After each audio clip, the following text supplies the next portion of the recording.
What's up, friends? How we doing? And welcome in to FantasyPros MLB. This is Leading Off. I am the Welsh. That is Joe Orrico. Joe Pisapia is in Pittsburgh right now because it is NFL draft night. I think it's day one. That's going down. If you guys want to check out that coverage, we got you over on the FantasyPros YouTube with all the boys. But Joe Orrico and myself are here to talk all that is going around MLB. And before we even get into any of it, because there are streaks being made, there are streaks being broken, we are going to get into some closer talk, something we don't really do a lot, and that'll be a perfect transition into something Joe Orrico is going to have for you this weekend.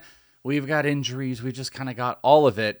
We've also got giveaways, as we always want to do for you guys. How about this being your chance to win the crown jewel of Fantasy Baseball League, your Fantasy Baseball League, the perpetual, beautiful Black Fantasy Baseball trophy. I don't know if we have, oh, look at that beautiful graphic right there. We've been giving these bad boys away, and we want you guys to take this epic piece of hardware to your fantasy league. This stunning black trophy features high-quality metal columns, sits on a 19-year perpetual base. What that means is you can engrave your league champions year after year. It's not just a prize. It's a legacy piece. How do you enter? Just leave a comment on any of our Twitch streams so you know, like this one that we're doing right now, or if you're watching on YouTube after the fact, come and listen live, watch live, twitch.tv/fantasypros. And if you are a Twitch subscriber, guess what? You can get a little odds boost, 1.5 times odds boost of winning just for being a subscriber, which is pretty easy to do. Get your Amazon Prime account, connect it, bam, you can do the home run contest, or you could just get a sub. Do it today and be a big winner of this beautiful trophy. There you go. What's up, Joe Orrico? What's up, buddy? We're going to do 3,000 shows today. We just did 1 billion yesterday. It's a good scene. You're getting my beautiful dose of Joe Orrico. You're getting your Joe Orrico fill, happened over your birthday and spilling into today. I am so ready for leading off. You know how ready I am for leading off? I actually wore my leading off t-shirt today, which you guys can check out in the shop. Not yet available, the Joe Orrico frozen face mood board, but maybe someday. I have been fighting for a while that I've got merch ideas. I can be honest with you, I forgot we had those shirts. I want to get some merch going here. So maybe I've got a big weekend of children doing a dance competition. So maybe I'll work on some of that merch and we can get it going here. But let's get going with the show. Thank you guys for hanging out with us. We are going to look for some of your questions. So feel free to drop them in. Seth will probably be highlighting them. And then we will just interact with you throughout the show. Shohei Ohtani, my friends, not really much ever to talk about outside of just the greatness that he is. He struck out 7 over 6 scoreless innings. He does it again. Scattered 5 hits. I don't believe he gave up a walk. He was incredible. Hit 100 on the gun.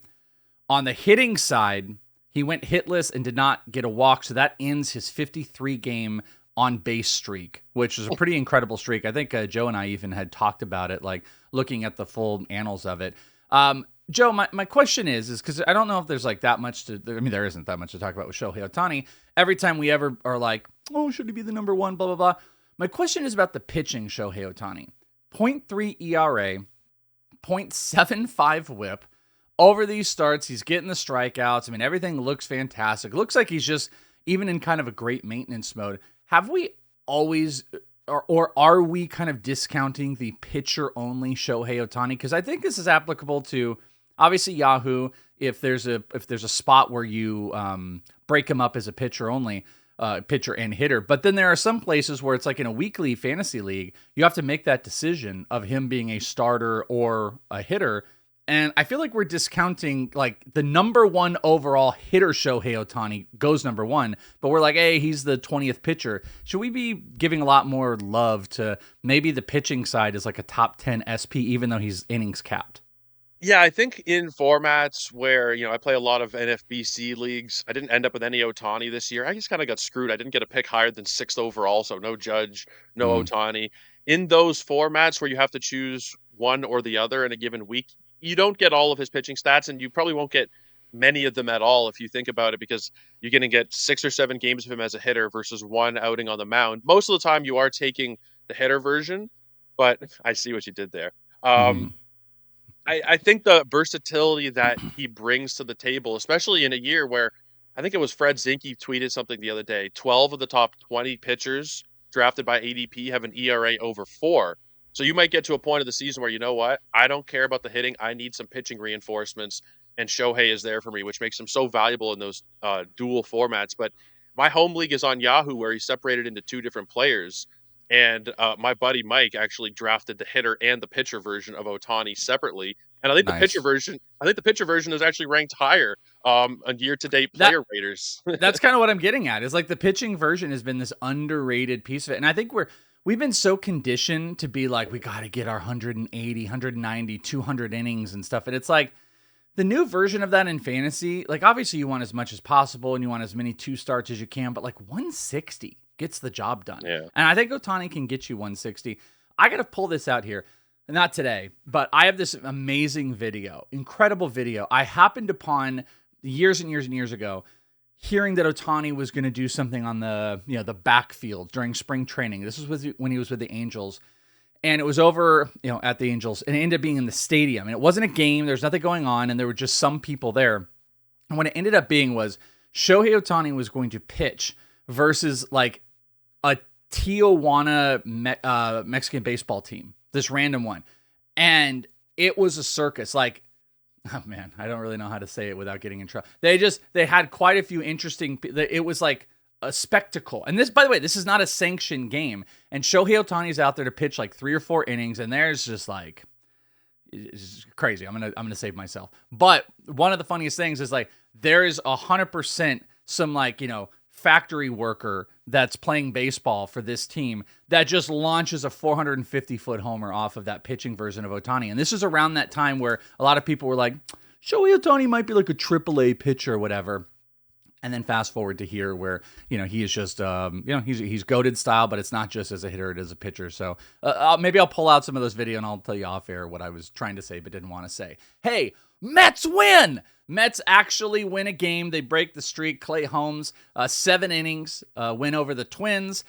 Pretty incredible. They could actually get a win together. I guess Juan Soto being with the team and talking with his teammates can do some wonders. Maybe he'll next time do it while they're actually losing a bunch of games. Clay Holmes has been really solid with a 2.1 ERA, but in the outing, Francisco Lindor got injured. He's going to undergo an MRI after being removed. It was left calf tightness, and an expectation is going to be the IL. So as things get good, things come back down to earth on Francisco Lindor. Rico, I don't know if there's any thoughts on Lindor, Soto, or the Mets. It's hard to know where to begin with this team. I'm starting to feel bad for them a little bit. Not that I really care so much about the Mets, but I got a lot of friends who are Mets fans. Joey P is probably the main one we got to think about here with all these losses piling up, 40 years without a World Series. Starting to feel for them on a personal level, but from a fantasy point of view, I said it yesterday either on Leading Off or on one of the waiver shows we did, or maybe it was a live stream. We did a bunch of shows yesterday. I'm kind of looking to buy Mets where I can. Bichette, buying low on him, maybe even buying Lindor, depending on the severity of this. People, he'd already been off to a slow start with the hamate, with this injury now. Maybe some people will just say, you know what, I'm willing to unload Lindor for 50 cents on the dollar, 60 cents on the dollar. So I'm looking to buy Mets where I can, is the overall point here. When the teams are struggling in the early going, especially established guys like the Bichettes and the Lindors, I'm usually throwing an offer in. By the way, I found the video. My video. I actually forgot I put this video out here. If you guys see in the chat, I typed in what I didn't want to say on there. But here, yeah. I'm also going to do this. Seth, I do not mean to be dismissive of everything you just said because I'm with you. This is the link to this is my personal video I took of Ohtani pitching in that fever pitch game. If you can look while we're doing the show, at the end of the show, maybe we can play this. Look and see if you can find the crazy homer. And maybe also what I was like alluding to. See if there's anything. It's only 3 minutes, and see if we can maybe play a little bit at the end of the show. If it's even possible, I don't want to throw a wrench into it, but that's the Ohtani stuff.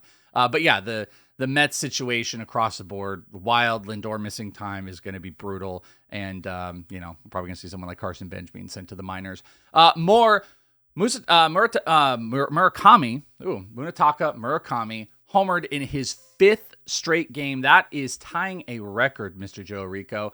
He's the 13th MLB rookie since in the 1900s to go deep in 5 straight games, this is according to ESPN. He joins A.J. Pierzynski, Paul Konerko, Carlos Lee.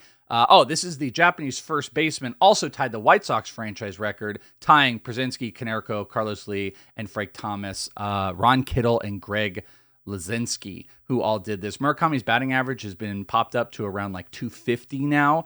I'm really curious at your take and case on Murakami. I don't know. I don't want to say like 100% moving forward for the rest of the season, but like what is the value spot as he absolutely owns the Diamondbacks, mayor of the city, planted in. He owns this team, but also it's just like it's an incredible feat that he's putting through. That it's Oneil Cruz like, where if he could just hit for like a suboptimal ish average around 230, 240, he's just going to be so damn valuable. So what do you think? Is this going to come crashing down, or is your perception starting to change around Murakami? No, there's like a big grouping of these guys who have the streaky type of profiles who've been off to hot starts. Murakami, Oneil Cruz, James Wood. Maybe I'm not really looking to sell James Wood so much, but Oneil Cruz and Murakami, focusing on Murakami, I just don't think this is really sustainable what he's done so far. He's walking 20% of the time, 30% strikeout rate will probably stick, but hitting this many homers, I know he's got a lot of power, but what I've noticed so far from the different charts that I've seen shown around is that he's crushing mistake pitches. A lot of his home runs are on these pitches that are just being left over the heart of the plate. And I think over time, major league pitchers and teams will adjust to that and recognize that Murakami does struggle when the pitches are coming in at a very high velocity and when they are not directly in the strike zone. 74% zone contact rate is still going to be something that is concerning to me. The swing and miss issues, I think, are going to be more prevalent as teams continue to adjust with Japanese players or players coming from any foreign league. Sometimes they hit the ground running like this. Sometimes they take a little bit more time to adjust, but eventually the player or the teams will make those adjustments and things will even out. So long-winded way of saying, look and see what somebody's willing to give you for Murakami. I'm not saying you have to trade him immediately, but just see if somebody's willing to blow you away with a top 25 or 30 overall player. One thing, and that's multiple people were asking, like, what would this look like? I will say, this is interesting. In the EV50 category, so the top 50 portion of your exit velocities, he currently ranks 6th in the league. So when you want to talk about just like overall ability to get the ball out, averaging 96.4. I guess it doesn't necessarily speak to the type of velocity he's seeing, but here are the guys in front of him right now: Oneil Cruz, James Wood, Nick Kurtz, Jack Caglione. I'm sorry, that's 5. So never mind, he's 5th in the league. End of story. Those are the only guys in the EV50 department. Sometimes people don't like, at this point of the year, I think you're fine to look at normal exit velocity. 2 months from now, EV50 can be like a little bit more of a telling sign. The bat's pretty sick. It's just, what is the ability to contact to look like? But I think we talked about him yesterday, that he doesn't play out of the zone. I don't know. I kind of agree with you. I would try to look super high because I'm not sure how sustainable it all is. Speaking of sustainability, this is actually really one of the biggest things I wanted to talk about on the show today, because there's nothing you and I've been taking my soul beatings for this, but you were with me on it. No one has been more wrong about Oneil Cruz than us. We were just so out on him. Yesterday, he hit a 3-run homer. Seth, do we have the I don't know if it's a video or picture. Yes, we do have this. I don't know what it is. Is it video or, yeah, here it is. Oneil Cruz hits this bomb. It hits the top of the pole. Will you do that one more time? We all know he's ridiculous. Look at this. Pull side. The ball doesn't just hit the foul pole. It hit the top of a foul pole. I've never seen that before. I've seen a billion baseballs hit like a foul pole. I've never seen one with an angle. Mentally think about that for a second. The ball came up and over and bounced on top of the foul pole. Yeah, duh. He's ridiculous and stupid. But like, that's just another marker where you're just like, he is not human. He's built different. It's really the guy that I defended for multiple years, where I was like, guys, it doesn't matter if he's got a strikeout problem and he doesn't hit 280. He just has to hit 240. But that seemed like it completely fell apart, and that's why I became such a freaking hater, of course. And then, of course, he learned how to hit lefties, and he's kind of altered his stance. One of the things they talked about was, I believe he opened up his stance a tiny bit, which has helped for him to get into lefties. And he's got 7 homers, 10 stolen bases. He's hitting 286. He's got an expected batting average that supports it. He's doing everything you could possibly want. By the way, absolutely elite pull numbers. He's just still striking out. So what is your take? I'm not sure I've heard, maybe you have talked about it on like Sleeper on the Bus or something, but what is your current status on Oneil Cruz because I'm kind of tail between my legs. I do think this is going to come back down to earth. I do think he's going to end up hitting like 245 or something like that, and there's going to be a little bad run where people are going to get really pissy. But he looks like a superhuman, and that ball hitting on top of the foul pole was just like another prime example. So what's your take on Oneil? Yeah, the raw skills are unbelievable. Like, if everything works together in Oneil Cruz's career, we could be looking at a Cooperstown plaque someday. That is the upside here. But I did a bit of a deep dive for Fangraphs a couple weeks ago. Not even a couple weeks ago. It was like maybe a week and a half ago. Just digging into the advanced numbers and seeing if he's actually changed much this year or if he is on a hot streak, because Oneil Cruz's profile, similar to like we mentioned with the James Woods and even like Vladimir Guerrero Jr. to some extent, they can run really hot and cold. Oneil Cruz right now, in my estimation, is that he is just on a super, super hot streak. And the fact that it's coming at the beginning of the year is making people kind of overestimate him. If he was doing this over a 20-game stretch in July and August, we think it was really good, but we wouldn't probably change our entire eval on him. He's still swinging and missing a lot. In fact, even more than last year. His swinging strike rate at 16.7% would be the highest of his entire career. So swinging and missing more than ever. Contact rates are about the same. In fact, they're actually a little bit worse. In-zone contact is the same at 78%. His contact rate is 62%. He's chasing more. You know, he hits the crap out of the ball, and that's never something that's going to be in doubt. 22% barrel rate, 17 last year, 16 the year before. But the ground balls are still prevalent. It's still a 45% ground ball rate. His fly ball rate has actually decreased a couple of points. So a long way of saying, I think he's on a hot streak. And if you can sell high on Oneil Cruz and get back a second or third round player, I'd be doing it expeditiously before he does go 0 for 22 one week. And people are saying, oh, Oneil Cruz is back to earth. Before that happens, try and make a deal. I'm definitely with you on it. I'm definitely looking into moving him. But I will say, like, sometimes I'm not sure it matters all the time if your ground ball, if you have a ground ball rate that's a little less than great when you're hitting it 98 miles per hour. You know what I mean? Like, he hits it really hard. I mean, at least according to Baseball Savant, you've got a ground ball rate that is 3% down. You know, and the thing that has affected me has been his pull rate and his ability to hit lefties. Like, those are tangible changes to me that it's like, wow, that might create some sustainability for him to not be the pile that he was last year. You can't hit 202 and be like, you're going to be an albatross in some portions of the fantasy team, whether it's category, roto, whatever. Like, you're going to hurt your team, and you've got to be able to pick that up a little bit. And he's kind of moved off that. So yeah, this is what I'm curious about. If you guys got any trade options, put them in real quick. Big Chef says, would you trade Cruz to get Nick Kurtz?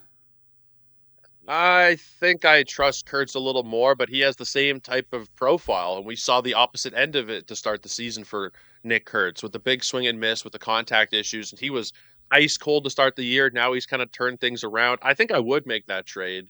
I think I do believe in Kurtz a little bit more, better lineup, better ballpark. Just one thing about the lefties, though. I'm not 100% sure if I've bought in fully that he is a different hitter against left-handed pitching, just because it's such a small sample size. He's looked really good. He has 4 homers in 33 plate appearances. For his career, including what he's done this season against left-handed pitching, it's a 615 OPS. He's hitting 189. But hold on. But like, you just pulled in the career. The whole point of it, like, I think it was DeRosa. I'm not sure who it was, DeRosa or Hosmer, but they did this really interesting breakdown that this was the change this year. He opened up his stance specific. So like, I think, but how much of an improvement is that going to make, though? Like, from being so bad, is he now really good against lefties, or is he just average? Is he? Well, he's hitting 270 against lefties, so it's like, you can't, like, we can say that he can be garbage again, and this is a short period of time, and I think that's fine. But I do think you have to, like, from like a little micro perspective, look at there was one considerable change in this guy's approach that has equaled results against lefties right now, and that there's a path that can continue without looking and because he was always trash against lefties, and it was like, he's got to be platoon. But that is the thing that has, like, in theory, changed and has moved forward. And if that sticks to a 250 range or whatever, that is kind of the game changer for him. If he can hit 250 against lefties, then it's a total game changer. But he's only ever hit 253 against righties. That's my, like, I just don't know how much I'm buying it is my main point. Maybe he's better against lefties, but is he Is he going to hit 220, 230, 250? I just think that unless the changes are super, super drastic, I could see there being a point maybe a month from now where he is sitting against lefties again. I mean, maybe that's a possibility. I mean, he's seeing more fastballs right now, which I think like that's a telling sign, like 7% more than last year. That's going to hurt when lefties start attacking less fastballs and, all of a sudden he's going to start chasing again, which he does, and that's going to hurt the batting average. But I guess my main point is like, even if he comes back down to earth, if he is moved from a platooned left-handed batter or going against lefties to a guy that you can keep in there and he can hit 220, 230 or something like that, he's going to end as like a 240 player. So I wouldn't be arguing much of anything if there wasn't, again, a substantiated thing.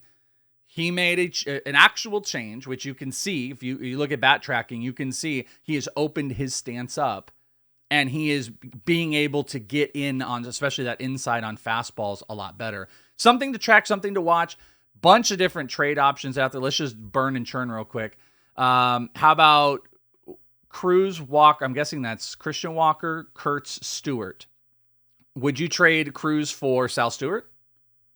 Yeah, I'm taking Sal Stewart there. And we want Kurtz, and then Christian. We'll take Oneil over Christian Walker. How about Austin Riley? I might take Cruz there. Riley, it's been a few years of disappointments now for him. I might just keep Cruz. Jordan Walker? Ooh, probably give me Oneil Cruz there. What about you? Yeah, we take Oneil Cruz. I'm 100% there with you. One more time, make sure to be joining us every single day, Monday through Friday, 12 p.m. Eastern, 12:30 p.m. Eastern. Apologies for leading off your daily dose of fantasy baseball news, insights, fun, strategy, and you can do it live on Twitch. So if you are hanging out on the YouTube, make sure you come over and watch live. Your chance to win that trophy. If you're here live, keep staying here. Keep coming back. I won't be here tomorrow. I will tell you about that later, but Joe Orrico will be, and he'll have you covered. Very fun conversation. We could probably keep going on. Joe Pisapia, somewhere in his heart, is being given anxiety and being told to freak out because we are still talking about Oneil Cruz, and he wants us to move on. So I can feel it. One other piece on the news and notes side. This happened, I believe, during our live show at 4 p.m. Eastern yesterday, but Lucas Giolito, I speculated on it, and then he signed. Officially signed with the Padres, $3 million deal. We actually nailed the contract. You nailed the incentives. I nailed the other side. And looks like he's going to be in the rotation here soon. Now that you've had like 24 hours, any other thoughts? You were kind of like disinterested in like the streaming side of him. Maybe that's changed a little bit. Like, are you going to try to be a little bit aggressive in waivers on picking up Giolito? Yeah, I'll probably place some bids down. I don't know if I'm going to be super, super aggressive, but I'm just looking at the projected starters grid, and it doesn't seem like they have given him a spot in the rotation as of yet. As that's just to say, like, there's no announced day that he's going to be making his debut, but it looks like he will be avoiding those Mexico City starts, which was kind of a concern when he signed. Like, welcome to the team. Now you get to pitch in what is essentially a worse version of Coors Field. But it looks like we're avoiding that. So I am willing to pick him up after that series. It's the Cubs, it's the White Sox, it's the Giants in San Francisco. So there's some pretty good pitching matchup potential for Giolito there as a streamer at least. And he finished really, really well last season.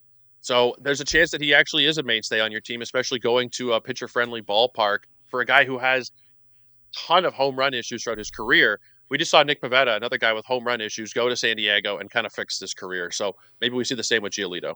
I'm 100%. I sign off on that. I think that's someone I'm going to be looking to pick up and stream. This I would have laughed out loud if we weren't on a show. This did make me laugh. Where Sir Samurai said, "Welsh is about to ask, would you rather have Oneil Cruz or Jose Soriano?" Like, I can't get that one across. That one definitely made me laugh. That's funny. All right, moving through. I wanted to talk about some closers. By the way, we do have the Shohei Ohtani video. We're going to play towards the end of it. If you guys want to hang out, you can see this is like old school Ohtani stuff. I think we have the home run, which will be great. But we haven't done a ton of closer. We'll do like a random closer nugget. I wanted to throw out a couple closer pieces, some interesting stuff that just happened last night, and that is a perfect transition in to Joe Orrico does the weekly baseball show, I think that comes out on Saturdays. You have guests on, and this week this coincides with tons of closer talk. I believe, Who do you have on? Is it Mike? Yeah, I don't know how well you know Mike Carter. Yeah, I Because know he went Mike. in I give him a hug Arizona. every time I see him at first pitch. Yeah, Mike Carter's going to be on Talking Closers with you. Carter's one of my favorite people. I was talking with John behind the scenes a couple weeks ago saying, we've got to do an entire pod dedicated to relievers. And he said, well, do people really care about relievers? And I said, generally, I agree with you, but this is like closer gate this year. And putting the sheet together last night, 17 teams have a closer situation that is in flux. So Carter will be joining me later today, and then that'll be out on the audio feeds and on YouTube either Friday evening or Saturday morning. So make sure you check that out. Kelly in the Yep. chat also giving Carter some praise. Great guy. Yeah, Carter's great. Carter, fantastic dude, and lots of good closer talk. But I wanted to hit a couple pieces because I thought there were four really. I mean, there's always more, but there were four interesting notes that happened for different degrees of closers last night. First, Robert Suarez notched his second save, a nice scoreless against the Nationals. Yay or nay? Robert Suarez does not lets go of this job, or does not let's say does not let go of this job. Yay or nay? No, I think it's probably his job now. They gave him the long-term deal. Iglesias got pulled from the job last year. He's hurt. I think it's Suarez's job. Does that make him a top 10 closer? Because I kind of think it does. I think he's like in the top 10. If he has the gig, and this is a little presumptuous, but him as the closer of the Braves to me is top 10 closer territory. Yeah, I think that's. I mean, this year he might be top 5, just given all the uncertainty and given how good he has been the last couple of years. I mean, the peripherals were kind of shaky in 2024, and then last year they evened out quite a bit. The strikeout rate went up. He was walking fewer batters. He has 76 saves over the last 2 years. It's a good team in Atlanta.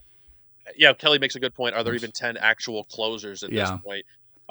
He might be a top 5 closer rest of season, but top 10 I think is pretty locked in. Yeah, and it doesn't take, you guys are right, it doesn't take too much, but like I'm saying it's like the upside, not just like he had 7 saves like Paul Sewald. Paul Sewald give up 5 and we're all going to, curse him and pitch forks and, get him out of town square type of stuff. But Robert Suarez has the potential to be like the guy. All right. John Cannell with the A's took the loss after giving up a run in a tied game, just as he had, locked up a few saves. I picked him up in our dynasty, our fantasy pros league to get a few more saves in there. He gets that. So the question is Cannell done? Or do you still trust and want to hold on to him after picking up the L? I think he'd be the guy for me for the time being. He has 4 saves. Mark Leiter has 2. Perkins has 1. Harris has 1. It seems like Cannell has been the preferred arm there over the last week or so. I wouldn't, christen him as the capital C closer necessarily, but it seems like he is the hot hand right now. And in this current environment, you pick him up. Maybe they go a different way in a week or so, but if you can get 2 or 3 saves out of it, you take it. He got one on Monday after the Sunday pickups. He blew a save and then got the loss yesterday. So it's going to be some up and down, but we're in a meta where if you get 5 saves out of a guy, you should be pretty happy about it. So this next one I think is really interesting. This is one I want to get your take on here. And it is Oneil De Los Santos with the Astros. Now, De Los Santos got the save, but this is, I believe, the day after. Let me look because I feel like now I'm confusing myself here. No, I'm right. Just reading something wrong. The day after he, I think, blew a save or took an L, gave up 3 earned runs. He got the save the very next night. Little birthday present for me. But more importantly, is he now has 3 saves essentially over the last week since April 14th. Do you think De Los Santos is a guy that should be getting a lot more conversation? Because I know haters are going to start doing stuff. I don't know how trustworthy that is overall. Abreu seems to be pushed out. De Los Santos, by the way, also, even after that blow up that he had, his strikeout numbers aren't super exciting. He has a 3.86 ERA, an expected 2.05. He's giving up really low contact. Should we make Oneil De Los Santos a thing and be picking him up? I think for the time being, we can, just because they really don't have any other choice. Hader, once he is healthy, will probably take that job back, but I don't see Josh Hader staying healthy all season long. This feels like a situation where he'll come back, maybe give you a month or so, and then probably go down with another ailment, or maybe there will be a re-injury of the current ailment. I just can't find myself trusting Hader after the way the offseason went. I didn't put a ton of money into De Los Santos in my fab bids. He was down the list of the waterfalls if I missed out on my main targets, but he doesn't strike out a ton of batters. The stuff is not what you'd want from a typical closer, 90 stuff plus, no single offering better than 96. It's a little dicey, but he is the best option for now. What happened to Brian Abreu this year? I don't know. It should be his job, but for now, I think De Los Santos is a decent pickup. Would you rather speculate on him or Cunell? I was going to ask that. That's a literal question I was going to ask you. I would probably go Cunell over him because it seems like he's got more of a lock on like a long-term job. But as mentioned before, closers are such a dog pile right now that I think if you're just looking for anything, my main point to this, even though De Los Santos's wonky said did look bad the other night, he's got 3 saves essentially in like a week period of time. Even though the Astros are just weird, I'm picking up in the short term and getting whatever saves I can. Maybe this is going to fall apart. He's not going to be probably available for the next night or two, so there could be a Abreu situation, but I think if you're in a world of just needing some saves, you should take a look at him. And that leads to the final one. This one is very funny because I thought we were going down a road where this was going to go bye-bye, but apparently not. Ryan Walker back in that closer spot, picked up his 3rd save. This was against the Dodgers as well in a 3-0 game. Just when it felt like he was going to be taken out of the role and not trustworthy because it just was disaster after disaster, he just comes back and shuts down the Dodgers. So the question is do you trust Ryan Walker as the closer moving forward, or is this going to be a turnstile? I think he's the most viable name. I'm kicking myself because I dropped him in my home league and in another 12-team league thinking he's going to be the Robbie Ray follower. They're going to have Ray go 5 or 6, and then for whatever reason, Walker is the guy who's going to follow him. But what I kind of failed to mention or failed to realize in my analysis was that there just wasn't really a save opportunity for like a week or 9 days for the Giants. So it wasn't like he wasn't getting save opportunities. There just weren't any save opportunities to have. But he has saves on back-to-back days. The rest of that bullpen is really bad. Like, I think Keaton Winn might be another guy who might get a couple saves throughout the year. But if Ryan Walker is sitting out there on waiver wires, I think he should be the preferred target. But Keaton Winn putting together some nasty numbers to start the year. He has a 31% strikeout minus walk rate, a .6 whip. I think he's a better pitcher than Walker, but Walker with the closing experience is probably the guy that's going to get the job. All right, there's some closer talk for you. A little bit of rookie, or actually, I'm sorry, I want to go to the deep dive. I just wanted to mention this. Not really actually a deep dive, but I wanted to put this marker in here because it's not quite injuries and it's not quite top news. But Blake Snell, in that rehab game we had mentioned, allowed 2 runs, 1 earned over 1 inning in Wednesday's rehab start, 32 pitches. So he's going to have a little bit to work up to. Probably going to go 40-45 in the next one. You're going to go 50-55. So you probably have 4 or 5 starts in there. So that's just kind of our review from the minors for a big league. Other minor guys to pay attention to, Connor Prelip. Connor Prelip was called up from the Minnesota Twins.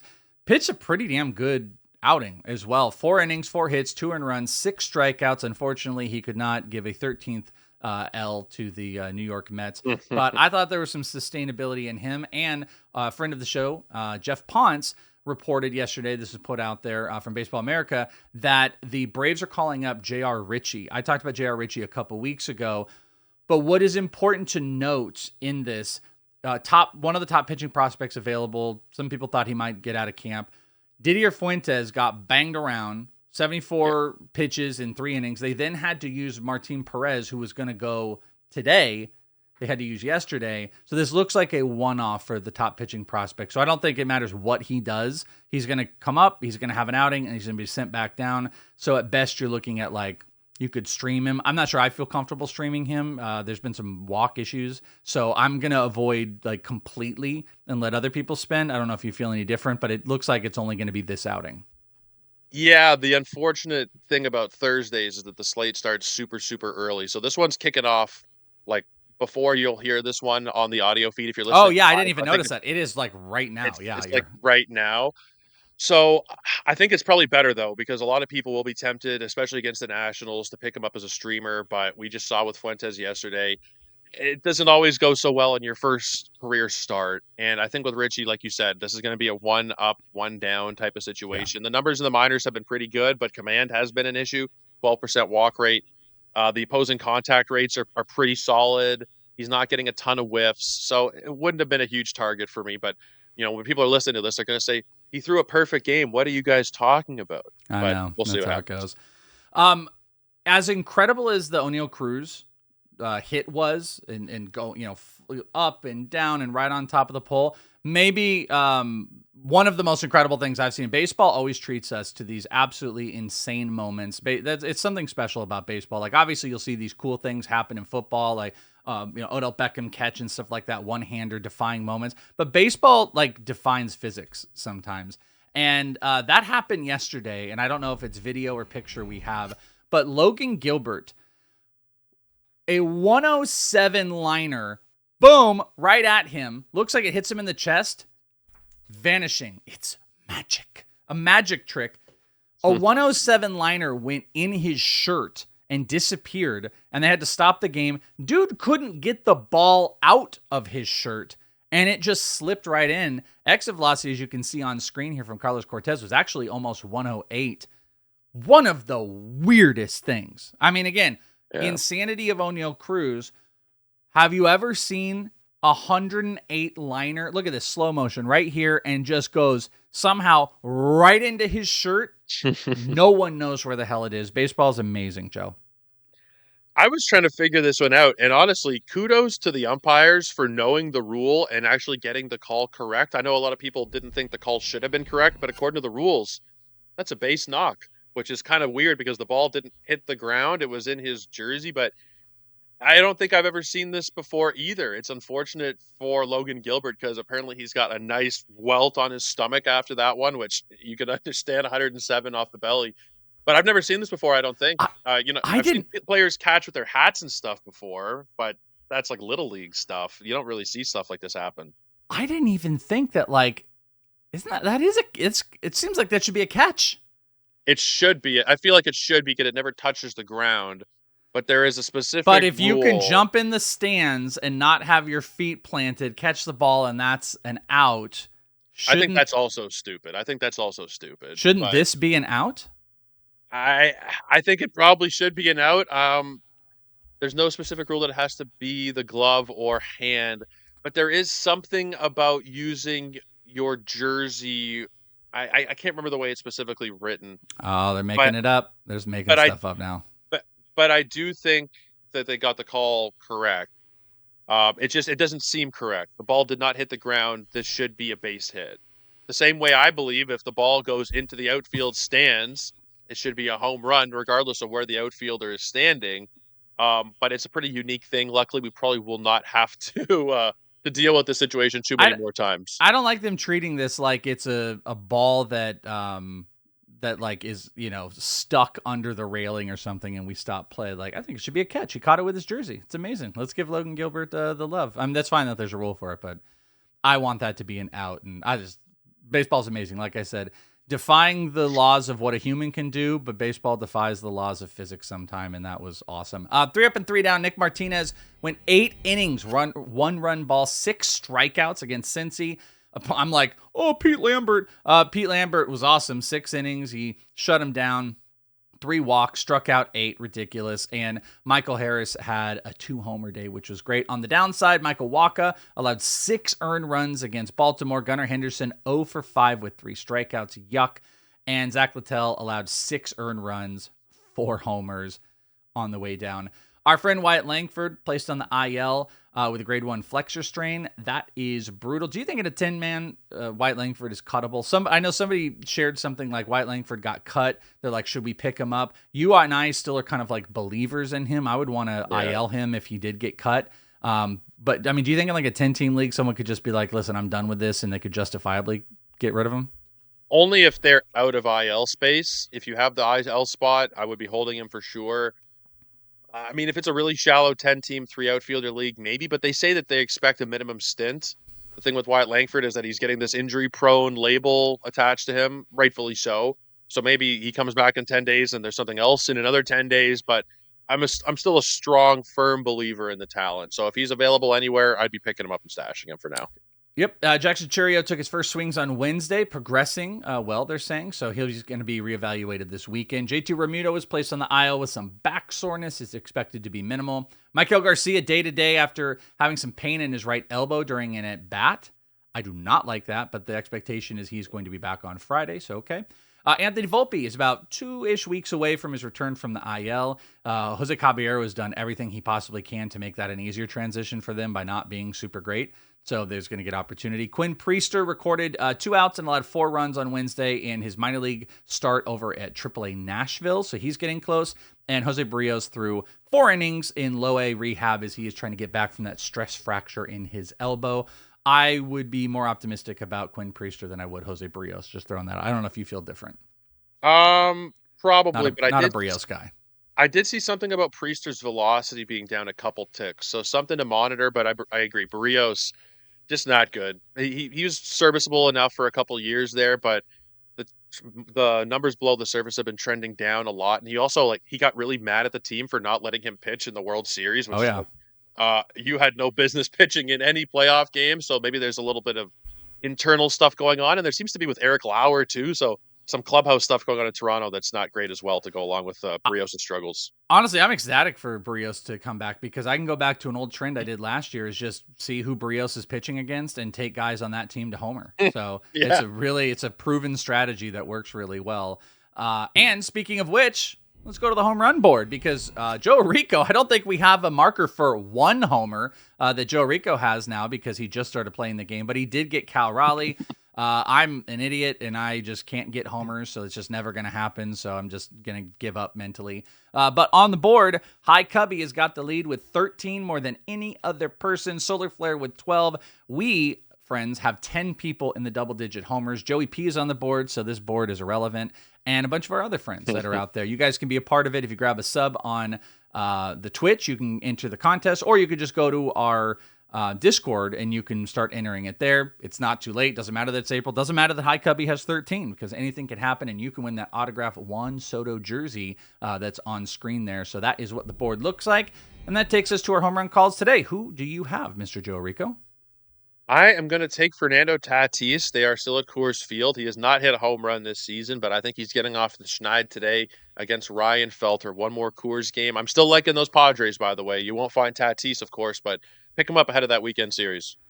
You and I are on the same track, except I'm going with Jackson Merrill. So you were going with, I kind of thought about Tatis. I'm going to go with Jackson Merrill for my home run call today. First time for this year. He's got 3. Let's make it 4 or 5. Let's get me on the board.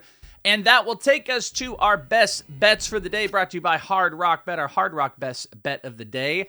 I am going to be getting out of the prop world because it didn't work for me yesterday. And we're going to go with a little bit of nerfy action, a little bit of nerfies here with the Diamondbacks and the Chicago White Sox. That might feel a little bit weird for everybody, but Michael Soroka and Davis Martin have both been incredible. Great. Obviously, the White Sox have been beating down the Diamondbacks, so I'm a little homer on that side of thinking about the Diamondbacks again. But this is actually just more about Michael Soroka has been incredible. That sweeper has been so good. That slurve, however you want to call it, has been really, really good pitch he's thrown early on and stuff. And Davis Martin having that, no-hitter, perfect game going through 7. He has been surprisingly great. I think Davis Martin's going to get through the top of the lineup. I think Soroka is going to burn through them, and we're going to play the nerfy. I got it at a nice, good early price around 115. So Diamondbacks and White Sox, no run first inning for me. You are going to play in the prop market. What do you got? Yeah, this number felt strangely low, and I understand it, but Bubba Chandler's strikeouts, this was actually an alternate line because I kept seeing it 4.5. And I guess over his last couple of games, it makes sense why it would be a little bit lower, 4, 4, and 3. But the previous 2 starts, not his most recent one, but the 2 before that, it just didn't seem like he was right. He was still getting into the rhythm of things. His last time out against the Pirates, it was 6 innings of 1-run ball. He did only have 3 strikeouts, but he is taking on the Rangers, who are tied for the highest strikeout rate in baseball as a team at 25.2%. So over 5.5, relatively modest number, and juice to plus 150. So you probably won't get a better number than that, but if you do, see if you can. I don't hate it, and very rude, by the way, for people who is it? Michael is like, oh, I thought Welsh picked that. I was going to sit him. It's very, very rude. I very much support this one. So Bubba Chandler on the strikeouts, the nervy action. There you go. And this is brought to you, of course, by Hard Rock Bet, Florida Sportsbook. When there's football to be talked about, that's great, but it's MLB playoff or NBA playoff time. And it is your chance to jump in, start your same game parlays. You can put this stuff together. Even if you miss tip-off, they've got you through the entire game. Don't ever worry about it. And sign up today, and you can double your winnings on your first 10 bets, maximum of $50 with Hard Rock Bet. Double your winnings on those 10. So if you would have bet $100, now you're getting $200. The welcome offer is just a tip because Hard Rock Bet's got new promos daily. So open up the app right now. See what promos you've got. Download the Hard Rock Bet app. Let's get the party started, whether it's in the NBA playoffs or with our MLB bets that we just talked about. You guys can rock that out. All right. To end the show, let's pull up the video. Oh, yeah. Go ahead. James Wood deposited J.R. Ritchie's first pitch into the bleachers. Sorry, I saw that, and I meant to say that right off the top. The read got me distracted. But yeah, you want to know how we were talking. We were just talking about James Wood the other day. But you want to talk about hey, let's not start J.R. Ritchie. First batter, James Wood, annihilation. First pitch. Doesn't help anybody except if you're watching live, but not so great. James Wood, pretty dang good. I think on the live stream we did yesterday, we had an extensive James Wood conversation about like who'd we rather. Funny that I think we did the who would you rather, James Wood or Cal Raleigh. We both picked James Wood, and then Cal deposited one yesterday, so that's good. All right, so this was the tease at the beginning of the show. This is, I don't even know what date this is anymore. This is probably circa like 2000, and maybe it's, I think I uploaded it quite a bit later, but this is quite a few years ago. And this is when Ohtani was with the Angels. He's playing against, I believe it's like a Tijuana baseball team. It was a literal circus going on here with, just think about where this guy is at right now and watch. I don't know if you have to take us off screen or anything, Seth, but just watch this rando taking Shohei Ohtani deep. This is my video from quite a few years ago. Oh my God. Oh my. Wow. That guy right next to me. By the way, if you couldn't quite tell, I forgot how many people were there. That wasn't even a sanctioned game. That thing left the stadium. That was like old Ohtani. Just like, can we watch it one more time and listen to our awesome friend that was next to me? Oh my gosh. Oh my God. Oh my. Okay. Wow.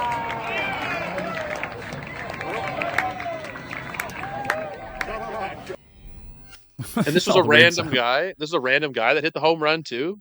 I'm telling you, this wasn't like a baseball. This was like a Tijuana traveling like baseball team. You guys know what I said before. They came out with like mascots and like it was a very WBC type of a feel of this random, because sometimes you'll have these like random teams come in. These weren't like full-on baseball players. That guy doesn't exist anymore. God knows what he's doing. And that guy tanked him. He's sitting at the bar yelling to people, I took Shohei deep.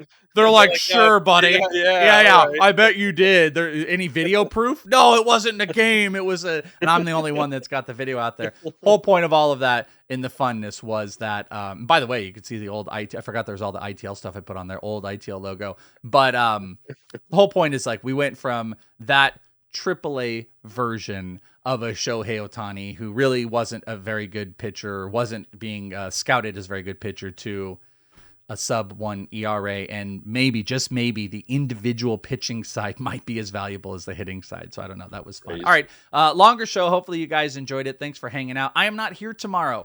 It is Joe Rico and the Bubba. The Bubba and Joe Rico are going to be taking you home on Friday. So make sure you guys are locked in on the twitch.tv/FantasyPros. Hang out, watch live, support the boys. Make sure you're over on the YouTube as well, youtube.com/FantasyPros MLB. We love you. Thank you. You guys have a fantastic one. You know, go tell Joe he stinks. Not this Joe, the other one, because he's out doing NFL stuff. We're doing baseball. We're doing the baseball Lord's work. Let's see some more amazing stuff in baseball. You guys have a fantastic one, and peace out. Thank you, Seth, and bye. I love how Michael Harris goes on a complete heater when Joe's off for the week, too. It's poetic. Oh, yeah, Jack Leiter's going to have like a no-hitter and stuff. It's the best when Joe's gone a bit. Yeah, I'd love that guy in that video. Oh, my gosh. You don't know who that was? It's just some random, just some rando dude sitting next to me.